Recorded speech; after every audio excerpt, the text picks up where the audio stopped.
Hoje eu vim contar pra vocês a verdadeira história do Bob Esponja. Se você ficar até o final, você vai comentar um emoji nos comentários e eu vou dar um coraçãozinho. Bom, não se esquece de deixar o like e se inscrever no canal, porque isso é muito importante para que a gente chegue em 100 inscritos. Agora vamos para a história. O Bob Esponja foi criado por um biólogo marinho chamado Stephen Halliburton. Os primeiros rascunhos do Bob Esponja ele começou a fazer em 1984. Muito antigo, né? Ele dava aula de biologia marinha no Instituto Oceano, na Califórnia. Bom, ele era um biólogo que ele dava, tipo assim, uma matéria bióloga marinha. Ele falava sobre as coisas aquáticas, os peixes. Mas o traço principal, mais conhecido no Brasil e em outros países, é a famosa calça quadrada que surgiu anos depois. Já que terminamos de falar sobre o Bob Esponja, e caso vocês estejam aí e saibam que o nome dele verdadeiro é SpongeBob, sei lá, não sei pronunciar isso, porque eu não sei muito inglês. O nome dele verdadeiro é SpongeBob, pois o criador dele, ele é americano, por isso que colocou o nome dele de SpongeBob. Quando o Bob Esponja chegou aqui no Brasil, colocaram o nome dele de Bob Esponja, porque se vocês não sabem, SpongeBob significa Bob Esponja. Agora vamos para a história da Dora. A Dora, ela era uma menina de 8 anos que adorava falar inglês e também tinha um sotaque espanhol. Bom, a teoria fala que ela é cega, mas na verdade ela não é cega. Isso é só uma teoria que inventaram. Pra quem não sabe, a morte da Dora, ela morreu de um acidente de táxi. Bom, não tem nenhum episódio mostrando isso, porque o episódio foi removido da série da Dora, porque acharam que isso seria bem pesado. Mas se vocês puderem pesquisar, tem na internet mostrando, mas tem algumas partes que eles não mostram. E pra quem não sabe, a Dora Aventureira tem síndrome de Down. Ela não é cega e nenhuma deficiência visual. Ela só tem síndrome de Down, porque o raposo roubou os seus olhos. Aí, por isso que ela tá à procura de olhos. Por isso que ela salva animais. Ela quer a procura de olhos. Que ela não tem olhos, mas na verdade ela não enxerga o raposo. Ela não tem deficiência visual, mas isso é só uma teoria que eu acabei de falar. Ela tem síndrome de Down. Ela não é cega e nem tem deficiência visual. A pessoa que faz a voz dela lá nos Estados Unidos é a Fátima Pitacek, e aqui no Brasil é a Adriana Torres. Se quiserem dar uma pesquisada mais detalhada sobre isso, podem ir lá, porque aqui a Dora já acabou, ponto final. Agora vamos para a história, deixa eu pensar. História da Peppa. A história que eles fazem um monte de teorias pra pessoa acreditar e ficar assustada. Mas vamos lá contar mais história detalhada dessa Peppa. Na verdadeira história diz assim: Johan Smith vivia com a sua filha Peppa numa casa com dedicação de abate de porcos. A garota era dócil e amava os animais. Ela sempre dava comida para os porcos. Dessa maneira, acabou se apegando em alguns deles. Entre eles, um macho e sua parceira não muito fértil e 2 crias.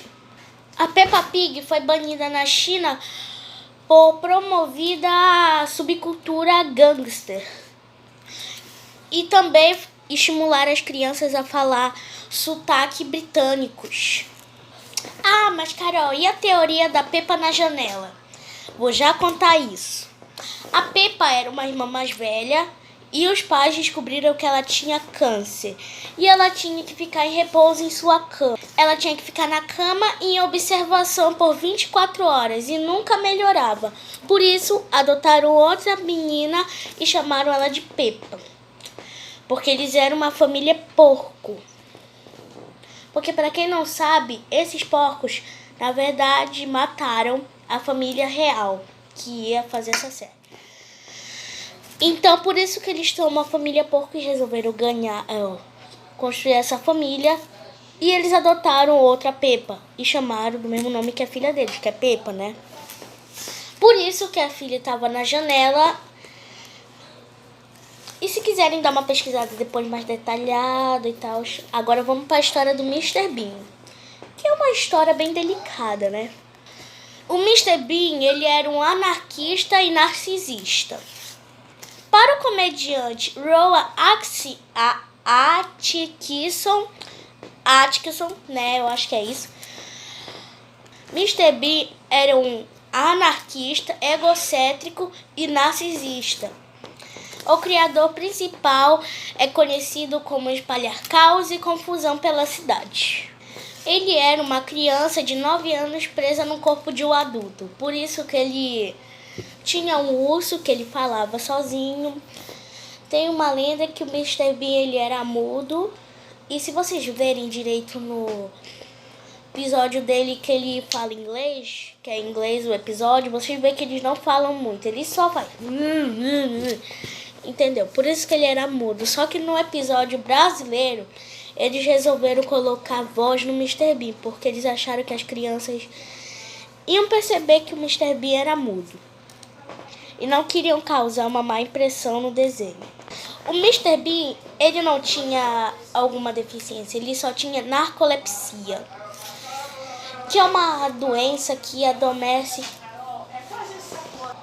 faz com que o corpo adormeça em qualquer lugar do corpo, todo dia, independente do horário e do lugar que ele esteja, porque ele, quando adormece um corpo, ele vira uma criança, e quando adormece a criança, ele vira um adulto.